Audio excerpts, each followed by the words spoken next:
Amy, is it actually true that you can learn English while you're sleeping? Like completely unconscious, doing nothing?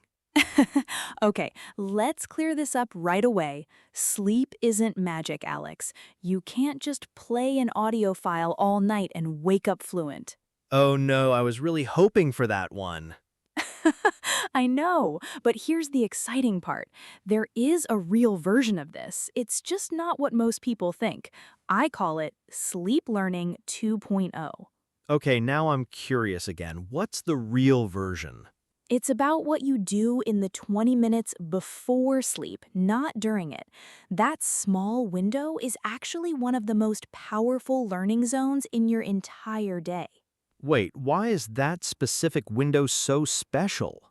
Because right before sleep, your brain shifts into a calmer state, and whatever you review right before falling asleep gets a kind of priority treatment while you rest. Your brain literally organizes and strengthens it while you sleep. Oh, so it's less about learning during sleep and more about loading information right before it. Exactly, Alex. Think of it like packing a suitcase right before a trip. Sleep is the trip, and that last 20 minutes is when you carefully pack what matters most. Okay, I love that. So what should I actually be packing?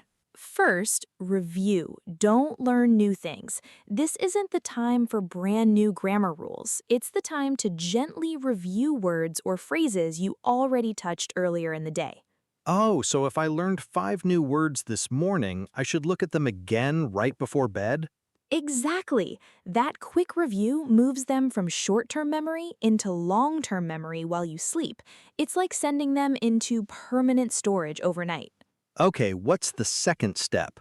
Second, keep it calm and low effort. No stressful quizzes, no pressure. Just softly read your notes or quietly listen to a slow, simple English podcast. Something relaxing, not exciting. Wait, why does it need to be calm specifically? Because stress before bed actually blocks this whole process. Your brain needs to feel safe and relaxed to properly file away new information.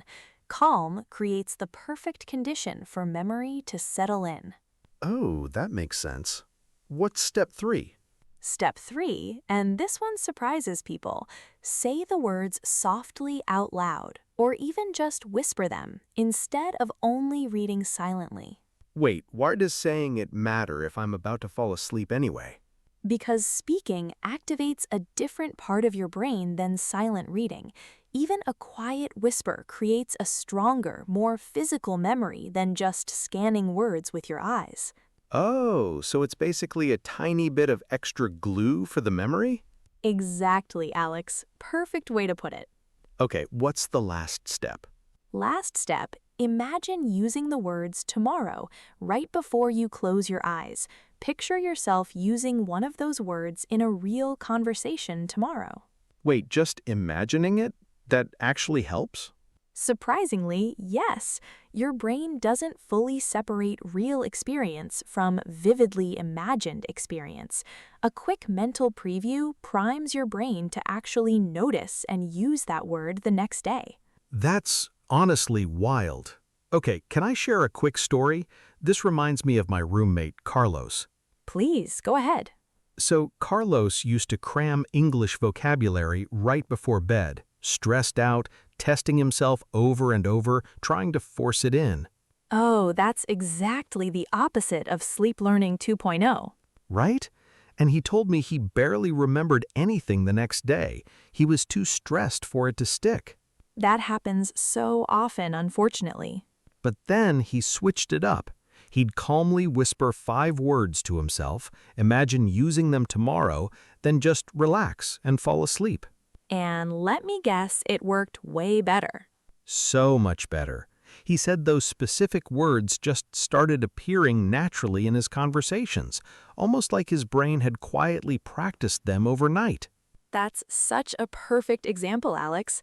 Carlos didn't add more effort. He just moved his effort into the right moment and made it calm instead of stressful. I love that. It's such a small change with a big result. Exactly. And that's really the heart of Sleep Learning 2.0. It's not about working harder, it's about timing your effort when your brain is naturally ready to absorb it. Okay, one more question. Does it matter how many words I review before bed? Like, should I review a whole big list? Great question. And actually, less is more here. 3 to 5 words is plenty. Overloading your brain right before sleep brings back that stress we talked about, and stress blocks the whole process. Oh, so quality over quantity, even at bedtime? Especially at bedtime, Alex. A small, calm handful of words gets properly filed away. A giant, overwhelming list just creates noise, and noise doesn't sleep well either. What if I have a really busy day and I completely forget to do this? Does it ruin my progress? Not at all, Alex. This isn't an all or nothing system. Missing a night just means one less packed suitcase, not a broken habit. Just pick it back up the next night. No guilt needed. Oh, that's such a relief. I always feel like I have to be perfect with these habits or they don't count. They absolutely still count, even done imperfectly. Progress in English is built from many small nights, not one perfect, unbroken streak. Okay, let's do a super quick recap. Review, don't learn new things. Keep it calm and low effort. Say the words softly out loud and imagine using them tomorrow. 4 small steps right before bed, and my brain does the rest while I sleep? Exactly, Alex. You're not working harder, you're just working smarter at exactly the right time. Okay, everyone, here's today's challenge. Tonight, right before bed, pick 3 words from today and calmly whisper them. Then imagine using them tomorrow. And tell us in the comments if you notice a difference. We would love to hear about it. Subscribe for more simple English tips every single day. See you in the next episode. Bye.